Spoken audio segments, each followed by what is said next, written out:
Sonia Gray, Hey, hey. welcome to Between Two Beers. Thank you for having me. Very excited to have you in the Export Beer Garden studio. You've spent a bit of time in here over the last, year or so? Yeah, a couple of years probably. God, fond memories in this place. This year, actually, two of the greatest Test victories I witnessed. Commentated. Well, can I say commentated? You tell us. Yeah. Well, officially commentating for the ACC, but I love cricket. And I kind of lose my professionalism sometimes when things are tight. And so sometimes I just can't speak, which is not great when you're actually meant to be a commentator.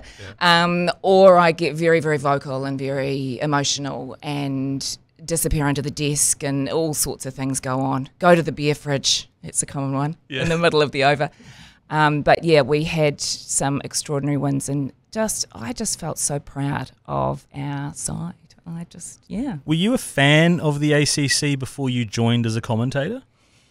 I was more your traditional commentary, I'll be honest with you. But as far as working, it's so great to be, because I've never played cricket. Well, I played one game at high school, but I don't really understand why anyone would play it, which is why I love it, because there is so much failure in cricket. You're failing 95% of the time. So to me, witnessing the courage that those guys and girls have is, courage is so inspirational, and just there's so much to learn about the game. So the traditional working for the ACC, I can just say whatever. Yeah.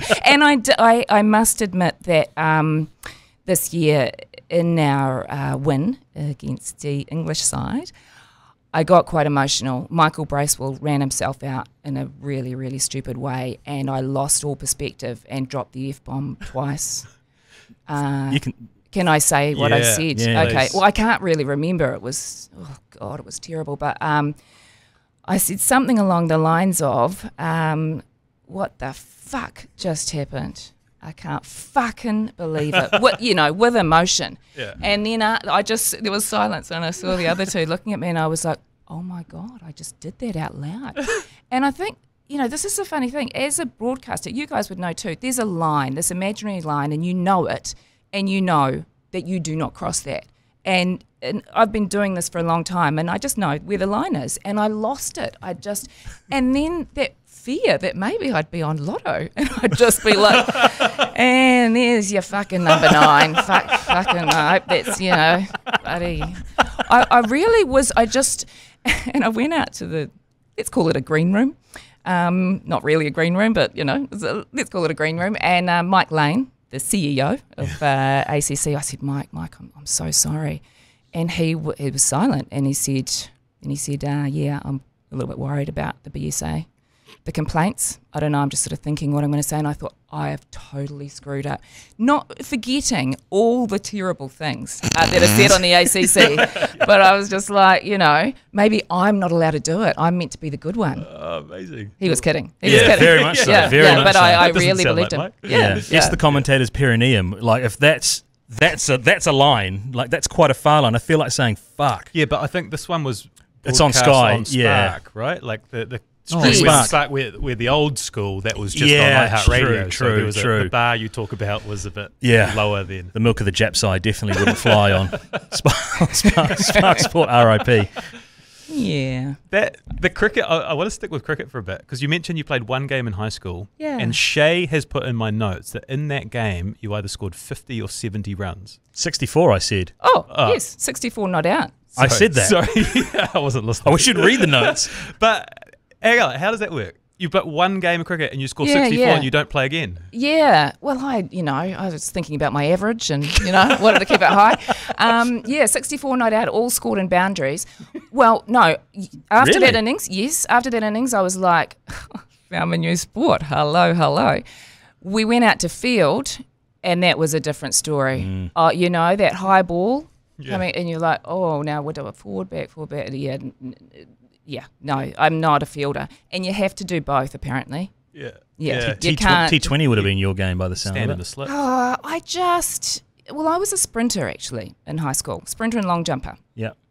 So that takes up a lot of time. So there wasn't really, space for another sport to drop in there. But yeah, I have a healthy fear of the cricket ball too. I do. That's what stopped me from playing. Yeah, it comes at you so fast. Yeah. Why do they hit And it it's so hard? hard. It's very hard. But you had no issues facing it when they were throwing it hard. No. Well, Bowling it was fifth form girls, you know. Yeah. Year 11 for the new listeners. yeah. It was a couple of years before they switched to the years. It's such an impressive CV for someone commentating the game. What's your cricket history? Wow.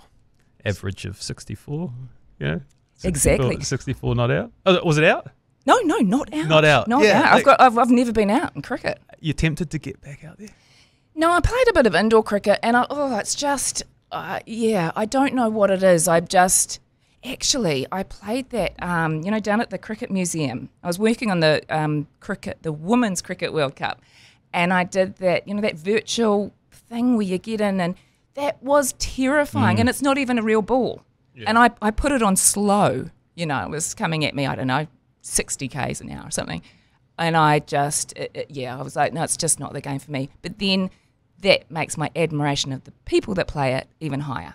Yeah. Because I'm like, God, you guys go out there and face Mitchell Starc and, Jimmy Anderson and whoever, and you just, and this is the other, God, I'm sorry, you're not going to be able to stop me. No, it's the other thing I love about cricket, everybody has to bat. So you're number 11, you're not in there for your batting, but you still have to be out there and face those fast bowlers, and they will intimidate you and terrify you and bounce it straight at the noggin. And, that's... It is a terrifying... That's bravery. That's war, isn't it? Absolutely. Yeah. You guys are looking at me like... I'm lost in this I'm on the same cricket team knowledge. That, like high school cricket, there'd always be, if you knew there was fast bowler on the other team, it would be terrifying. Like a big unit that could really chuck it down. You'd be shitting yourself the whole game waiting to face that big bad boy. And the thing is now, the fast bowlers are not only fast, but they're clever. They pick your weakness and they mix it up, and they... that's what's so fascinating. They're not just, coming down at you 150 k's an hour every time. They're just mixing it up, and... and someone like Tim Southey, he might not be as fast as he once was, but he, I think, is bowling the best he's ever bowled because he's so clever, using that crease, and just every ball's different, and like that sort of stuff is a joy to watch, how he puts an over together. Yeah. Do you actually like cricket, or are you kind of, am I just going, are you like Tim who? I'm exactly in your camp, so I never played it, but I love watching it. Yeah. I love everything about it. I read Viv Richards' autobiography at like Form 2. Year 8 for the new listeners. Hey, just how do you know the years? Oh, I don't know. I'm just got a weird brain like that. Oh, I only know the years up to where my daughters are at. Right. And I forget the ones before, and I don't know the ones after, and I just know year 10 because that's what they're in at the moment. Yeah. Year 10. Anyway, sorry, carry on. No, you read Viv Richards' book? No, same as you, like a cricket nerd, but like no skin in actually ever playing outside of the backyard. It's just fascinating, and I've read your spin-off articles, your op-eds that you wrote back in the day as well. Oh, right. Which are really great, and talk to vivid memories of the 92 Cricket World Cup, which was here, which is where I fell in love with the game as well. So it's really like a unicorn to find someone like you that loves the game so much. Yeah, but doesn't have the skin in it. Yeah, and I don't know that, commentators will say, oh, knuckleball, and I'm like, was it a knuckleball? How did you see, all that sort of, those things that only people that have played a lot of cricket can pick up. I don't have that knowledge, and I don't really need it, I guess, but I just love that the mental side of the game is fascinating. And as I say, don't know why you'd play it. Don't know why, there's so much that can go wrong. Yeah. But I interviewed Ish Sodhi a few years ago, and I said, what a guy. Oh, love him. Such a great guy. And I said, Ish, really, probably 80% of cricket is mental, eh? And he's like, nah, Sonia, nah. And I said, oh, okay. What was he? He goes, 90. Yeah. 90%. And then, like, they've got the social media, the crap that they get from. We're not great, I don't think, as fans in New Zealand. We've got better, but we love to throw the shit when it doesn't go our way, and they've got all of that to deal with as well.